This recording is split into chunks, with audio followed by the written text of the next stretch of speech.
09 module simple introduction risk policy company का official document होता है जिसमें बोर्ड ऑफ डायरेक्टर्स और सीनियर मैनेजमेंट क्लियरली लिखकर बताते हैं कंपनी कितना रिस्क ले सकती है, रिस्क एपेटाइट, किस तरह के रिस्क को एक्सेप्ट करेंगे और किस तरह के नहीं, रिस्क मैनेज करने के रूल्स और एक्सपेक्टेशंस क्या हैं। ये पॉलिसी पूरी कंपनी के लिए डायरेक्शन देती है, जैसे घर में घर के रूल्स लिख के फ्रिज पर चिपका देते हो। सिलेबस ऑब्जेक्टिव, उस चैप्टर का मेन फोकस ये है रिस्क एपेटाइट कैसे डिटरमिन और आर्टिकुलेट स्पष्ट किया जाए। रिस्क कैपेसिटी, कंपनी कितना रिस्क विथस्टैंड कर सकती है। रिस्क टॉलरेंसेस, हर डिपार्टमेंट के लिए allowed risk limit. Desired risk profile और रिस्क ऑब्जेक्टिव्स। पेज 2 इंट्रोडक्शन में क्या है, मॉड्यूल में ये कवर होगा। बोर्ड कैसे रिस्क पॉलिसी बनाता और कम्युनिकेट करता है। रिस्क एपेटाइट स्टेटमेंट क्या होता है। ऑर्गेनाइजेशन रिस्क मैनेज करते वक्त रिस्क एपेटाइट का यूज कैसे करती है। रिस्क वर्सेस रिवॉर्ड का बैलेंस कैसे रखा जाए, क्योंकि ज्यादा रिस्क इक्वल्स ज्यादा पोटेंशियल प्रॉफिट, लेकिन डेंजर भी। एग्जाम टिप, इस टॉपिक में कैंडिडेट से एक्सपेक्ट किया जाता है कि वो बिजनेस डिसीजंस में रिस्क एपेटाइट को कैसे रिफ्लेक्ट करते हैं उसको एक्सप्लेन कर सकें।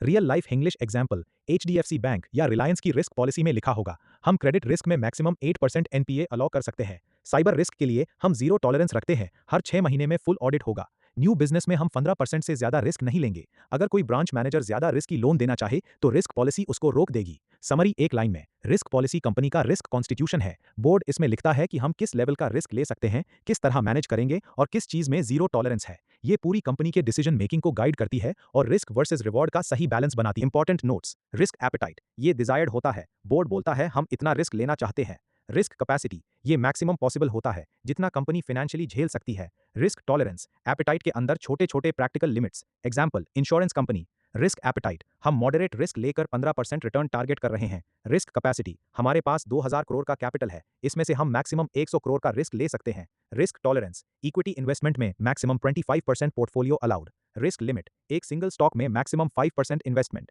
पेज 6 का कोर मैसेज, रिस्क पॉलिसी बनाते वक्त कंपनी को क्लियरली डिफाइन करना चाहिए। अपर बाउंड फॉर रिस्क, कितना मैक्सिमम रिस्क ले सकते हैं। Current risk exposure, detailed risk tolerances, हर डिपार्टमेंट के लिए। मैनेजर्स के लिए ऑपरेशनल गाइडलाइंस, सब लोगों, बोर्ड, मैनेजर्स, एम्प्लॉइज में कॉमन अंडरस्टैंडिंग होना बहुत जरूरी है। अगर टर्मिनोलॉजी क्लियर नहीं है तो कंफ्यूजन होता है, ये खुद एक ऑपरेशनल रिस्क बन जाता है। समरी, बहुत सिंपल, रिस्क पॉलिसी कंपनी का रिस्क कॉन्स्टिट्यूशन है। इसमें सबसे पहले क्लियर डेफिनेशन सेट किए जाते हैं ताकि पूरी कंपनी एक ही भाषा में बात करे। रिस्क एपेटाइट, कैपेसिटी, टॉलरेंस और लिमिट्स, ये सब रिस्क वर्सेस रिवॉर्ड के बैलेंस को मैनेज करने के लिए होता है। भाई समझ गया, अब टेबल की जगह पॉइंटर्स बुलेट्स में ही समझाता हूं। ये चैप्टर 9 के पेजेस 5 to 6 का टर्मिनोलॉजी सेक्शन है। रिस्क पॉलिसी के important terms, simple definitions. Risk profile, company के सारे रिस्क की पूरी तस्वीर, इसमें करंट रिस्क और फ्यूचर में आ सकने वाले रिस्क दोनों शामिल होते हैं। रिस्क एपेटाइट, कंपनी कितना रिस्क लेना चाहती है। डिजायर्ड लेवल, ये बोर्ड डिसाइड करता है कि हम किस लेवल का रिस्क एक्सेप्ट करेंगे, ये एम्बिशियस होता है।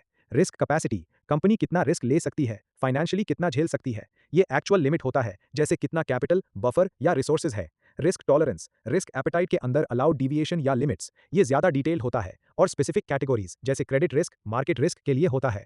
रिस्क लिमिट्स, प्रैक्टिकल बाउंड्रीज जो मैनेजर्स को दिए जाते हैं, जैसे एक ब्रांच मैक्सिमम 10 करोड़ का लोन दे सकती है। रिस्क एक्सपोजर, कंपनी अभी किस लेवल का रिस्क फेस कर रही है, एक्चुअल कितना रिस्क लगा हुआ है। इंपॉर्टेंट बात, रिस्क एपेटाइट इक्वल्स जो हम लेना चाहते हैं, डिजायर्ड। रिस्क कैपेसिटी इक्वल्स जो हम ले सकते हैं, maximum possible. Risk tolerance equals appetite के अंदर छोटे छोटे practical limits. Real example, insurance company. Risk appetite, हम मॉडरेट रिस्क लेकर अच्छा रिटर्न चाहते हैं। रिस्क कैपेसिटी, हमारे पास 1500 करोड़ कैपिटल है, इससे ज्यादा रिस्क नहीं ले सकते। रिस्क टॉलरेंस, इक्विटी में maximum 20% investment allowed. Risk exposure, अभी हमारा टोटल रिस्क 100 करोड़ है। ये सब क्लियर डेफिनेशंस इसलिए दिए जाते हैं ताकि पूरी कंपनी एक ही लैंग्वेज में बात करे। अगर ये टर्म्स क्लियर नहीं हुए तो कंफ्यूजन खुद एक ऑपरेशनल रिस्क बन जाता है।